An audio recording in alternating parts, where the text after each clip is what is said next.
So hi guys, sa video na ito ay gagawa tayo ng tanglad tea or tanglad and ginger tea. Oh, may kasamang lemon. So, ito yung ingredients natin. Hugas na po ito. Ito yung tanglad. Yan. Ito, ubusin natin to.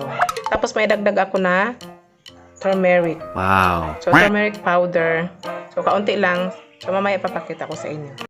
Hi mga palangga! I'm Jenny Permangan, your healthy food lover, and welcome to my channel!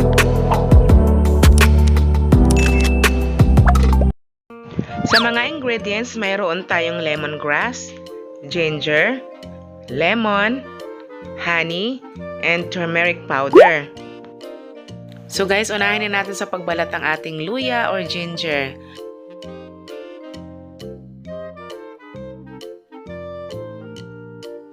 Kaya naman ako gumawa nito ngayon kasi parang alam mo yung guys, yung pakiramdam na parang sipulin ka na parang lalagnatin. Na parang may klima ka sa loob na hindi naman lumalabas. So ito guys, okay lang guys. Yan. Hihiwain ko lang ng maliit yan. So ligpitin muna natin to. Para hindi masayang ilalagay ko dyan. Para ilalagay natin sa ating compost, sa ating mga tanim. Kasi pampataba din yan. Ganyan guys, hiwain. Pero, mas maganda guys na dukdukon pa. Yung dikdikin. Kasi para yung ano niya, yung katas talagang lalabas. Lahat, walang matira. Ayan, ganyan guys, oh. Ganyan. Ayan, pwede na yan. Ayan. Ayan. Diba? Ganyan, oh.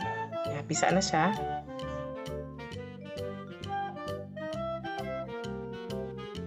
Sa tubig.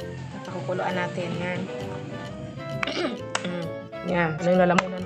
Ano mo naman ngayon kapag medyo sumakit yung lalamunan mo, kailangan anuhan mo na kaagad ng mga prevention.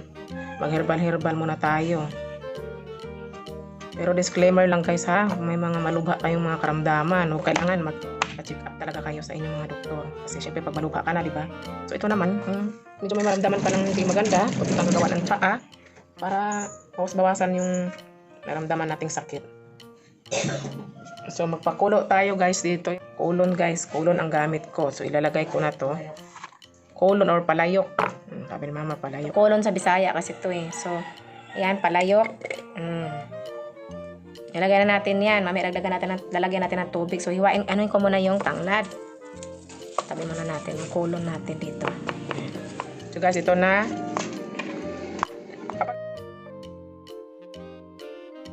Yan, matigas kasi siya. Pero ito, guys, siguro ngayon naisipan ko, ihahalo ko to sa tea. Kasi pakukuluan naman, so itabi natin. Ihahalo ko rin yan, hinugasan ko naman yan. Ito lang muna natin. Pag ihahalo ko to. So, yung ganyan lang, diba? Dito, ihahalo ko ganyan. Ako, ihahalo ko to kasi sayang naman, may benepisyo din yan, di ba? So ganyan-ganyan ko lang yan, ganyan. Puro ng tatay namin, ano? Ganyan. Tupi-tupi lang ba? Pilo-pilo, para yung katas niya rin maano. Matigas, yan. Yan. Ganyan. Tapos itali na lang natin. Shout out ka na kagaya kung hindi pa marunong masyado magtali ito. Ayan, pwede na to guys. Wow! Minsan talaga may mga pangyayaring hindi natin inaasahan, kagaya nito.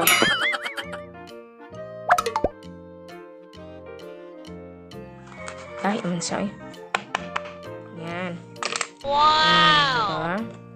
Ito rin. Ingat lang kayo guys ha. Paghiwa kasi hindi naman tayo professional na tagahiwa. So yan, biniak ko lang guys. So yan.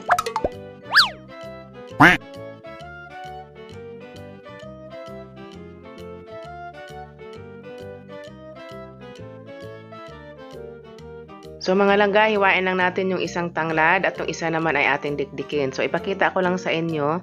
Ayan. Tapos hiwain pa natin yan. Yung iba, dinidikdik nila ng kaunti. Ito, nakalimutan kong dikdikin. So pwede na yan. Ilagay na natin sa ating palayok. Tapos yung isa, ito yung nakasanayan namin gawin guys. Mula noon hanggang ngayon, yan, dinidikdik lang namin yan. Yan, pukpukin lang. Yan. Hanggang sa mabiak siya. Yan.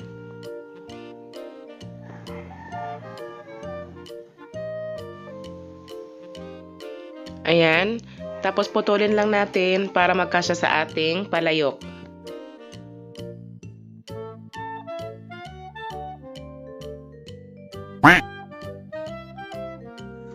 Lagyan natin ng tubig. Yan. Isa, dalawa, tatlo. So, dagdagan pa natin guys. Mas gusto ko dagdagan. Apat. Kasi kukulo pa naman yan. Mag-reduce pa yan ng water. So, takpan lang natin. Ayan. Tapos pakukuluan natin. Okay? So, ito na guys. Nandito na siya sa ating kalan. Ayan. Ayan. Pakukuluan na natin. So guys, after 10 minutes buksan natin. Medyo mainit. Magsapin tayo. Guys, yan. Kulong-kulo na. So, hinaan lang natin ang apoy at baka maubos ang ating gas. No? Total kumukulo na rin yan. So, hinaan lang natin. Takpan ulit. Another siguro 3 minutes na lang. Pero pwede na rin inumin yan.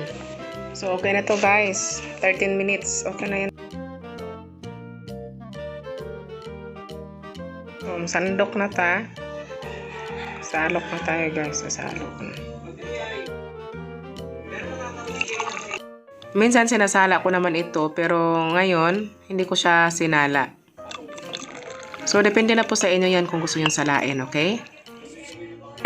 Puno na yung isa. Tabi natin ito naman. Hindi ko na pinakita guys dahil mahirap mag-video. Ako lang kasi nag-video guys.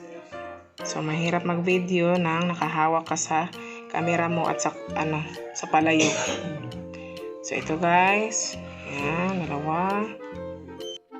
At may natira pa, pwede pa yan mamayang gabi. Magdagdag lang ako ng tubig at pakukuluan ko ulit ito. At kahit hanggang umaga, pwede pa yan. Pakuluan lang natin. Para hindi masayang.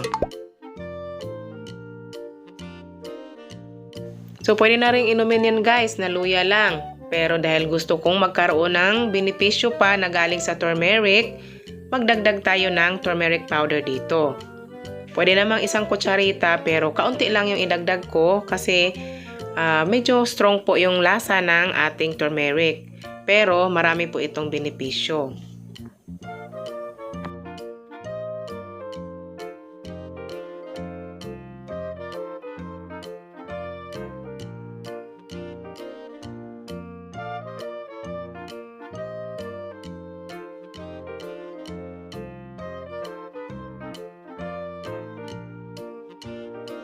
Isunod natin ang ating lemon. Hiwain lang natin guys. Naghiwa ako dito ng 2. Para tag-isa kami ni mama. Tanggalin natin ang mga buto nito dahil mapait po yan kapag nahalo doon sa ating tsaa. So, piniga ko na pala yung isa. Hindi ko na napakita dahil akala ko naka-play yung ating video pero naka-post pala. So, pasensya na guys. So, yung isa na lang po. Yan. Pigain natin. Ayan, pigain natin ng todo. Pigain natin ng todo para walang masayang. Pero kung walang lemon guys, pwede naman yung kalamansi. At magdagdag na tayo ng 1 kutsara o depende po sa inyo kung gaano katamis ang gusto nyo. Or tansya-tansya na lang kagaya nito. Tapos i-mix na natin. Mama ito sa akin. Ready na ang ating lemongrass, ginger, turmeric tea. Let's cheers! Mama, anong lasa? Maasim. Tamis-tamis konti. Okay naman ha. May hani. Sige, inom pa man. Sarap sa lalamunan. May init pa. Sige, maganda yan labok.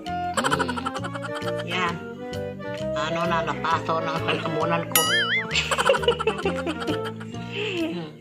Yan. Tanggal ubo niyan. Nawala na ang kati-kati. Bugol pa. Ito guys, paubos na. Sarap sa lalamunan. Bus. Sa'yo mo din, marami pa. Bus na rin pala. Disclaimer lang guys ha. Ito ay sinishare ko lang po sa inyo kung ano ang ginawa namin upang maibsan o mabawasan ang aming simptomas na nararamdaman. Okay? So kung may malubha kayong mga karamdaman ay pumunta ka agad kayo sa inyong mga doktor upang mabigyan kayo ng tamang gamot. So that's it for today, guys. Thank you so much for watching, everyone. I hope and I pray na mawala na itong pandemic na ito. In Jesus' name, Amen.